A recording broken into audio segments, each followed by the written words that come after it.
जम्मू कश्मीर के राजौरी से बड़ी खबर आप तक पहुंचा रहे हैं। पाकिस्तान ने संघर्ष विराम का एक बार फिर से उल्लंघन किया है। लगातार पाकिस्तान की तरफ से गोलीबारी की जा रही है और सेना का एक जवान भी इसमें शहीद हुआ है। फिलहाल जो खबर सामने आ रही है, भारतीय सेना करारा जवाब दे रही है पाकिस्तान को। और ये पहली बार नहीं है जब पाकिस्तान की तरफ से सीज फायर का उल्लंघन किया गया हो। इससे पहले भी लगातार कभी सीज फायर का उल्लंघन किया जाता है, कभी आतंकवादियों को घुसपैठ कराने की कोशिश की जाती है। हालांकि फिलहाल जो खबर सामने आ रही है, पाकिस्तान की तरफ से सीज फायर का उल्लंघन हुआ है, भारतीय सेना की तरफ से जवाबी कार्रवाई की जा रही है। हालांकि दुख भरी खबर यह है कि भारतीय सेना का एक जवान इसमें शहीद हुआ है। फिलहाल ये मुठभेड़ अभी भी चल रही है, गोलीबारी अभी भी चल रही है। पाकिस्तान की तरफ से सीज फायर का उल्लंघन ये किया गया है, जिसमें भारतीय सेना का एक जवान शहीद होने की फिलहाल खबर सामने आ रही है। लेकिन भारतीय सेना की तरफ से पाकिस्तान को हर बार मुंह तोड़ जवाब दिया जा रहा है। और ज्यादा जानकारी के साथ संवाददाता रविंद्र श्रीवास्तव इस वक्त फोन लाइन पर है। रविंद्र, सीज फायर का उल्लंघन किया गया है पाकिस्तान की तरफ से। फिलहाल खबर यह भी है कि भारतीय सेना का एक जवान इसमें शहीद हुआ है। फिलहाल क्या कुछ जानकारी आपके पास? जी देखिए, पाकिस्तान की तरफ से राजौरी के सुंदरबनी इलाके में पाकिस्तान की तरफ से भारी गोलाबारी की गई है, जिसमें बीती रात एक जवान पहले गंभीर रूप से घायल हुआ और उसको अस्पताल ले जाया गया, जहां उसने दम तोड़ दिया। और उसके बाद भारतीय सेना ने पाकिस्तान को करारा जवाब दिया है।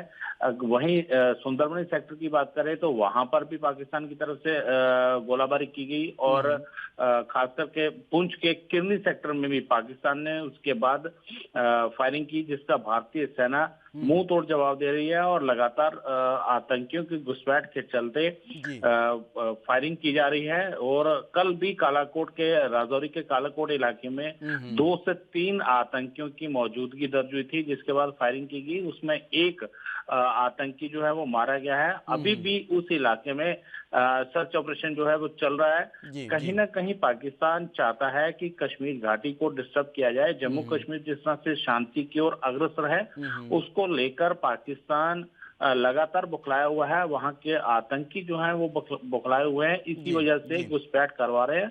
और उसका जो उसको सपोर्ट कर रही है वो पाकिस्तानी सेना और खास करके आईएसआई लगातार उनको सपोर्ट कर रही है। जब भी आतंकियों की घुसपैठ होती है तो पाकिस्तानी सेना जो है उनको कवर फायर देती है। हालांकि भारतीय सेना उसका मुंह तोड़ जवाब देती है। कई रविंद्र, लेकिन जब से लॉकडाउन हुआ है भारत में, उसके बाद से जम्मू कश्मीर में बहुत तेजी से इस तरह के मामले सामने आ रहे हैं। कभी आतंकवाद को घुसपैठ कराने की कोशिश, कभी पाकिस्तान की तरफ से सीज फायर का उल्लंघन।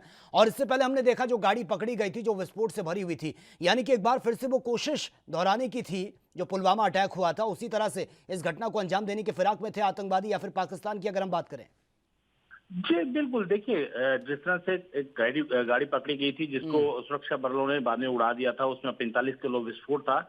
और मंशा साफ थी कि जिस तरह 2019 में 14 फरवरी को सीआरपीएफ के काफिले पर हमला हुआ था लेथपुरा में, और वहां पर 40 जवान शहीद हुए थे। इसी तरह का हमला जो है करने की जो है फिराक में थे आतंकी। लेकिन आपको बताऊं, ऐसा ही हमले और भी हो सकते हैं, इसकी जानकारी जो है सुरक्षा बलों को लग चुकी है। क्योंकि जो आईडी एक्सपर्ट जो है मौलाना मसूद अजहर का नेफ्यू था, वो मारा गया एक एनकाउंटर में। उसको कमान सौंपी गई थी, वो आईडी एक्सपर्ट था। और उसी की वजह से 2-3 गाड़ियां जो हैं और जिनमें आईडी प्लांट की गई है, सुरक्षा बल अब लगातार उनकी तलाश कर रहे हैं। वहीं पाकिस्तान की तरफ से एलओसी को टारगेट किया जा रहा है, वहां से आतंकियों की खेप भेजी जा रही है, जिसके चलते भारतीय सेना आतंकियों की घुसपैठ को लेकर पूरी तरह से सतर्क है और पाकिस्तानी गोलाबारी का मुंह तोड़ जवाब दे रही है। जी ठीक है, चलिए रविंद्र, बहुत बहुत शुक्रिया फिलहाल आपका तमाम जानकारी के लिए।